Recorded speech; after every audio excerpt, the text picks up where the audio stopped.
Yes guys, welcome back to A Slice of Golf. If you're brand new to golf, or if you're a new member of a golf club, it's very likely that at some point you're going to come across a golf format called Stableford. It's a super popular format at club level, it's a real game level for all handicap levels. Here is everything you need to know about it. So in standard stroke play formats, you count up all of the shots on each hole to give you a total stroke score for your round. Whereas in Stableford, you actually score points for how well you play on each individual hole. The scoring system in Stableford is really easy to follow. You score 1 point for a bogey, 2 points for a par, 3 for a birdie, 4 points for an eagle, or 5 points for an albatross. I've never had one of those.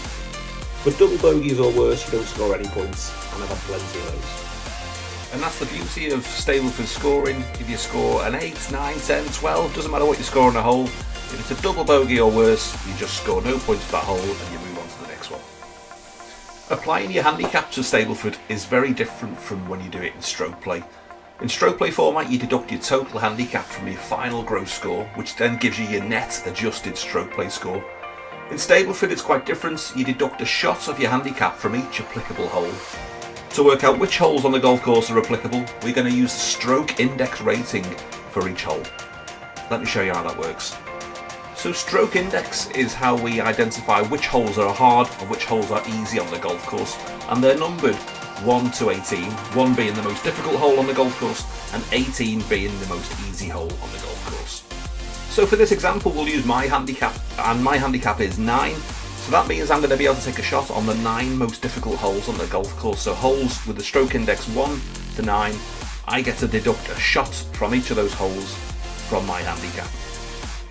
So looking at this scorecard here, hole number 1 is a par 4, it's stroke index number 8, which means that it sits within my handicap level. If I score 4 shots out on the golf course, I can take a shot off using my handicap, which reduces that score down to a 3, which means it's a birdie and it's a 3-point score. On hole number 2 it's a par 5, but it's actually stroke index 12, so I don't get to take a shot off. So whatever I score on a golf course, if I shoot 5 shots on this hole, the score stays at 5 shots and it's a net par for this hole, and I only score 2 points for this one. Here's where it gets slightly more complicated though.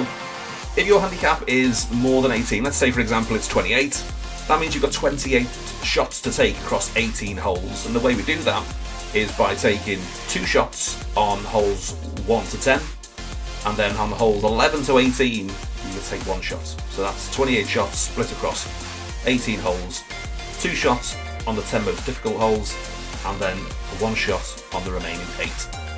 So a good final round score in Stableford is 36 points. That means you've pretty much played to your handicap and scored 2 points for every hole.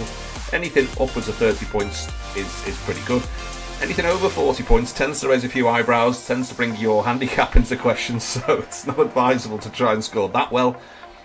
But yeah, a good round in Stableford is 36 points. So there we have it, that's Stableford Golf in a nutshell.